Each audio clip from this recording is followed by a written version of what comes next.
like this energy. You have to come I to my love dance it. classes. I teach dance. Oh yeah, true. You started, right? Yeah.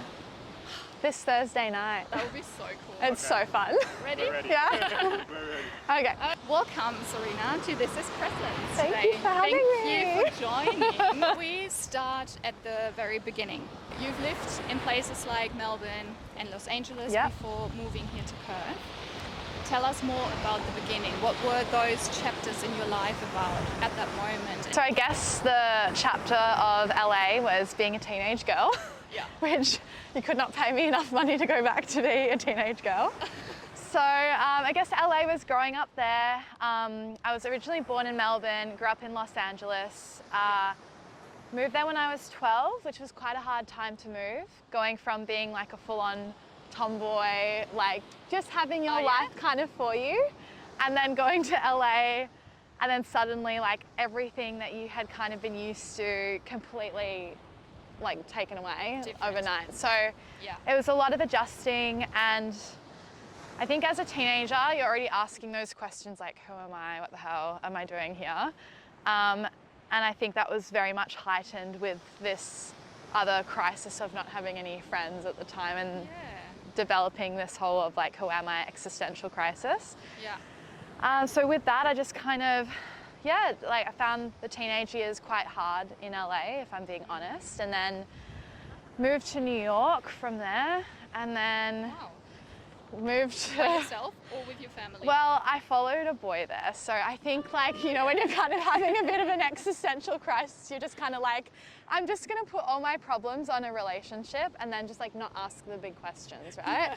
Ignore it. So yeah, it was a big ignore, and I kept doing that a lot of my life. And so each move I feel like was just kind of like the next phase of being like, oh, this is what this person's doing, so therefore this is who I am. Like I never really like spent time alone to really be like, what am I doing? So then I moved to Melbourne, and then Byron, and then Gold Coast, then back to LA, then back to, and then visited WA, then moved back to LA, and then went to, anyway, it was like a whole massive trajectory. A lot of moving. Yeah, a lot of moving, but in that I got an accounting, I was studying accounting and then worked as an accountant. And that was kind of the years before, was just like the big like figuring it out. Yes, absolutely, especially in those young years. It's just normal. Yeah. But studying accountant is very, very interesting. Very different to who I am now. Very interesting. Yeah. Did you have a degree in that? I was. Or did you stop it at some point? I was 6 months off finishing my degree. So the last stint I did in America, I was kind of working for a company online and then working for my dad.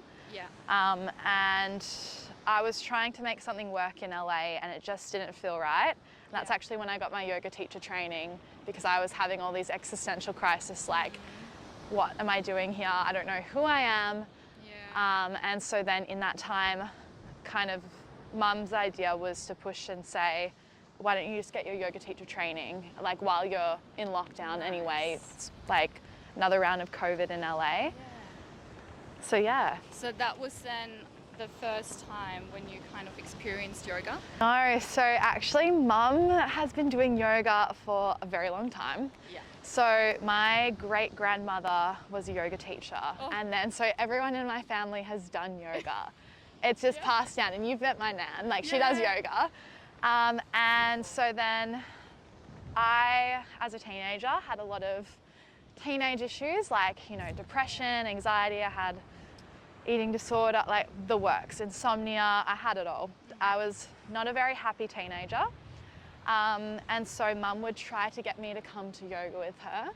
And she went to do Ashtanga yoga. So there's no music. It's like a stuffy room. It's like, it's hell for a teenage girl that can't sit alone with her thoughts. So it was like, not a vibe. No. So hard to get into. So that was my first experience of yoga. And I was like, I hate this. Who wants to do this? Why do people do this? Anyway, and so my mental health was just getting worse and worse. And when I got back from New York, I studied there for a little bit, and my mental health was like full rock bottom. Like I couldn't get out of bed. It was so bad. I tried medication, I tried like running and exercising, and I just couldn't, like, yeah, nothing seemed to work. Like just the feeling of this like hopelessness. And then Mum kept pushing the yoga on me, and I was like, look, I've tried everything. May as well just give this yoga stuff a crack. And then went to her place a few times, but it wasn't really my vibe. So I checked out this hot yoga studio down the road. Good. And that's when it became like every day, this is my discipline. And I think it's like this thing of when you start, it's like mastering your mind. I think that's what like really hooked me, was the hot room, like you're breathing through the sequence. You're like, I want to leave this room because it's so grossly hot and I'm like hating this. Yes. But then you make it through, and then it's like after that, you're just like, I can do anything. And I feel like that was like where the switch of the mindset really started happening, was from yoga. That's amazing. Like totally, completely different to the first experience. Completely. But then it's so good that you actually gave it a go again. I think that's the thing, is one thing I've realized is like the practice, it doesn't make sense at the beginning. So someone might enter their first yoga class and be like, I don't get it. Why are people talking about this? Yes. I don't understand. Yes. But it really becomes like a dedication. So it's like, for me, it started, yes, in a hot Bikram room, but now my variation of yoga is so different to what it used to be. Like now it's sitting on the mat, like with my breath, or maybe I'm walking in nature and I feel like I'm tapping into my yoga practice. Like it's very much expanded from that first hot yoga experience. Yes, very much. Yeah. For many people, yoga comes to their life when there's a change. Oh yeah. A challenge. What you kind of experienced, what you just said. Was there ever a moment where you were like, okay, something has to change? Like it went from a movement more to something deeper, where you actually also changed the way you see life? Oh, 100%. Like I think it was really that pivotal moment of like, honestly coming back from New York, having like clinical depression and being like, I don't want to get out of bed. And so it's like having that low, and I know what it feels like. And then through like this dedicated practice, you're like proving to your mind that you're in charge. Like, because your mind is so powerful. It can be your best friend or your worst enemy.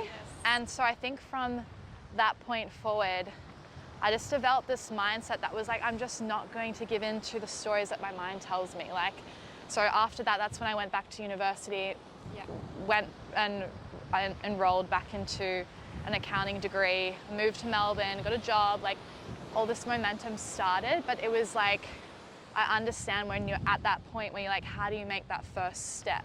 How do you change the way your mind works? And I think there was like this click that happened when you just stick to something and you just dedicate without your mind wanting to tell you, no, I don't want to do that. And you just give no other option and you just go, I am the master of my mind. Like, I am a human body. My mind is not in control of me. I am in my body. And I think that's what this practice does, is like through movement, through breath, and like everyone's practice looks different. For me, it was a hot yoga room. Now it's like sometimes dancing to Britney Spears, and that's my practice. Like, it can evolve. Exactly. So whatever gets you out of your mind, like your mind is like. Yeah, it's so interesting how your relationship formed with yoga by your side the whole time. Yes. From like, ooh, I don't like that, to actually, this is amazing. Yeah. And yoga is not only that one, it can be different stuff. Exactly. So then you had that dream also with your mom at some point, opening an own studio. Yeah. I know that your mom had a studio in LA already. And then you guys moved over here and then you wanted to start Loop, an own yoga studio. Just tell us a little bit more about how did the idea come up and when did you realize that it actually can become reality? So Mum started Loop in Perth. There was a clothes shop on that corner, you know, where our Lupo was, and then there was a clothes shop before that. Yeah. So Rosanna had that clothes shop there. So Mum would pull the clothes across, and then in the morning and night she would teach there sometimes. And that's how she started teaching in Perth. She would just like have 2 people come or 3 people, and that's how it started. But originally, I remember us having this conversation in LA when I was in high school, and we even made business cards. of like, it was a completely different name back then. It was so not a good name. No? No. Do you want to say It's called Healthy, Wealthy, Wild. I don't know. It was Mum's idea. I don't even know what I was like 15. And we always had this idea of running retreats, of having a yoga space where it was more focused on community, a feeling of a sense of belonging. There were already so many yoga studios in LA at the time when we were there, so we were kind of like, we went our separate ways, all that. And then when Mum started teaching in Perth, she got in contact with someone who said, look, there's a building available, and that's the building where Loop is now. Originally, Mum was like, oh, I don't know if I want to do this alone. Like, this is a big task, like running a business. And at the time, I was in LA and I just didn't know what I was doing. I was getting my yoga teacher training. So Mum posed the question to me and she was like, would you do this with me and move to Perth? And like, there were so many what ifs, buts. Like, didn't know if it was gonna work. We hadn't like ever worked together. We hadn't lived in the same country as each other in a while. And like, so just going straight into business, like, and let's move on the other side of the world. It was a lot. And so it kind of started there. And like, look, we started off at the bottom of Mum's house, like had, you know, a few loyal clientele that came over from the clothes shop, and we hopped into a few different locations as well. But ultimately, like, we've been building this for like since I was a teenager in my head. But that's kind of how it started, and we just opened a year ago. And it's kind of weird to think about. It was just all right, let's just give it a go. Exactly. Just do it. Get into action and see what comes out of it. But I think the mission has always been what we wanted in LA, was that sense of community. And we just know how it feels to feel alone, and like that you don't have anywhere to go, or you might feel different, or where you can be all walks of life and walk in and you're just like, oh, this is my home. It doesn't matter where I am in the world. And I think that that's something that Loop feels really special. It's a different place like that. Beautiful. I just wanted to tap into that topic, saying you guys wanted to create a community and space where everyone feels seen. Yeah. What else did you want to create? Just in general, like, what was the vision, or what is it right now even? When people walk through the doors, what is it? What space? I feel like home. I feel like it's that feeling of just being like, I feel seen, I feel valued, I feel like I'm home. And it's like, you don't have to show up as anyone, you don't have to be perfect. Like, we all have off days. We're human beings. And I think, like, even as teachers as well, we try to instill that in the teachers as well. And like, you don't have to be perfect. Like, you don't have to have the most amazing accreditations. Like, as long as you're a good person and you make clients feel seen and valued, then that's all that really matters to us as well. And I can only agree that it's so true what you guys are doing. Like I told you, after the 1 year, it was so nice, and the energy of you guys is just amazing. Literally, when I started doing the questions, I'm like it's so true, everything, you know? It's so nice.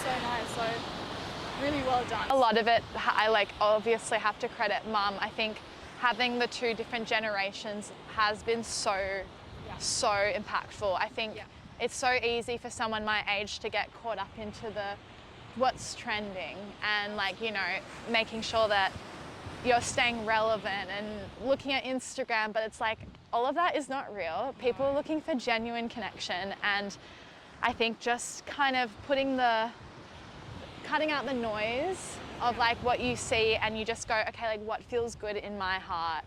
And like, I think Mum and I have really communicated that with one another, of like the integrity of the space. Really try to hold that. 100%. I can agree. And I guess if I would interview people in your community, in the yoga studio, they would say the same. Coming now to your own presence practices. Because this is presence. It's all about non-negotiable presence practices. Those habits make people feel very grounded, very clear. Just tell us, what are your presence practices in your daily life? Do you have a morning ritual? Do you have a daily habit you never skip? I guess I have my non-negotiables, where it's like, I know things if I don't prioritize these things, I'm not in my body, or like I'm not my best self. And I think I'm someone who says yes to a lot of things. I love new experiences, but I notice if you are like that, you get suddenly really busy and then you forget to prioritize yourself, and that's when you feel not coming from a cup filled. So I think in order to make sure my cup is constantly filled, like I so prioritize nutrition, like huge on whole foods, eating well, eating healthy, fueling my body properly. I'm like, my body is like a vessel, I want to look after it. And so just really coming from that space. And another one is obviously movement. Like that's for me is my happy place, and that makes me feel the most fulfilled. And I mean, it's what I do. So it's like, I love it. You live it, you love it. I live and breathe it, yeah. At the same time. Yeah, and I think movement, that's in a way of like honoring your body rather than punishing it. I think coming from previously, my old version of self used to like smash out really hectic runs and do high intensity cardio and workouts, and now it's like yoga and dance and like weightlifting with integrity, because I'm like, oh, I love my body and I just want it to feel good and strong. It's like different, yeah. Very much in your feminine energy, I would say. Now, yeah, Very I was much, not. Yeah. I was Like pump, push, push, push. But I think that's what's kind of needed is like, and then you realize when you're like speaking or eating or doing something, like the way like you are in a room is like, it's all energy. So it's like what you're pumping out, what you're listening to, who's in your circle, like that all really matters as well. But yeah, so I guess that the other thing is also like your circle. Yes. Is like one of my non-negotiables is like good people, good energy. It's massive. Like you want people to be with you on the high highs and the low lows and still ride it out with you. Like some days it's a physical practice where it's like moving through the asanas. Sometimes it's more like breath or journaling, even reading, like, yeah, like it kind of transforms, but just some sort of practice that keeps me kind of grounded as well.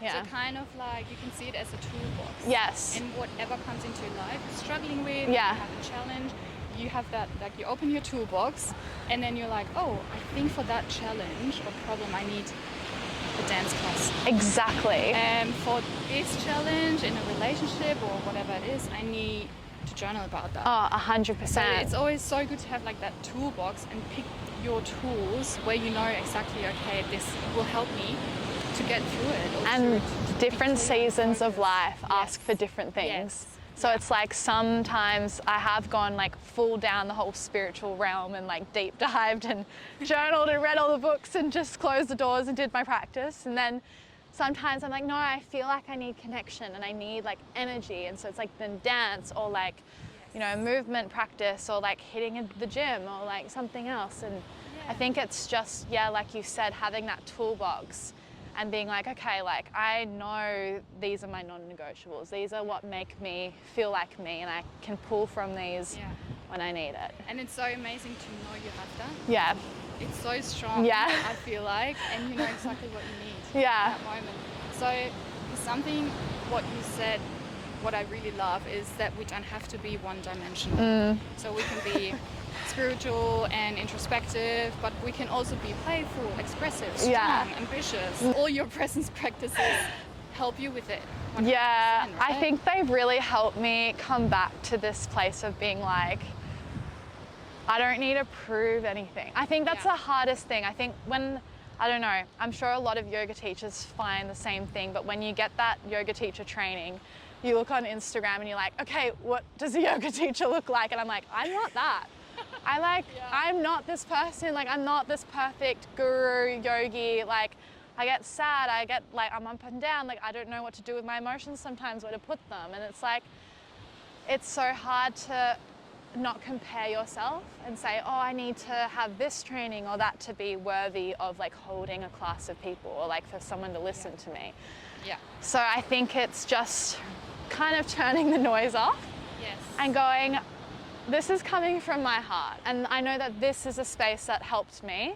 So if I were me in the classroom and I'm teaching to myself, like what would I need right now? But then also tuning into the class as well. And just, there's so much noise on who you should be, what you should be in all phases of life, whether you're a teacher, whether you're, you know, reaching your 30s and everyone's doing the same thing and you're kind of like, ah, shit. Like, I think that's the thing, right? Is like, I feel like this toolbox keeps me in my kind of, I don't know, this like kind of state where I'm like, I know me and I'm good with me and I don't really need to prove anything to anyone. And like, as long as I'm happy and I've got like, and I'm kind to my circle and, you know, and then I think that that's kind of it. 100%. Yeah. You've got yourself. Experience kind of the same when before I moved to Australia. Some people were asking, oh, do you have any people there? Any friends there? And I was really deep down in my spiritual phase with like meditation and journaling, which was amazing.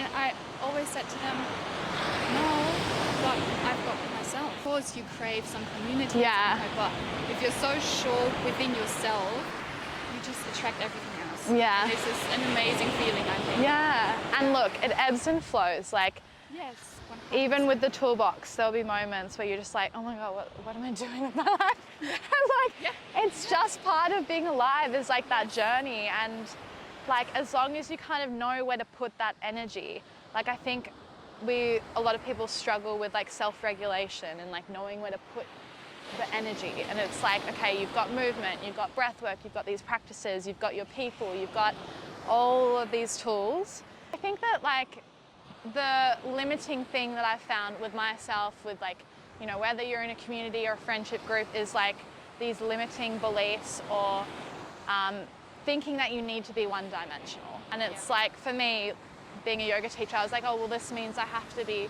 this way of spiritual and I shouldn't be modeling because it's like about image and that's wrong as a yoga teacher. And so like took all my modeling photos off, and then I'm like, no one actually cares. Everyone's too busy with themselves. Absolutely. I'm just gonna do what makes me happy. And So good.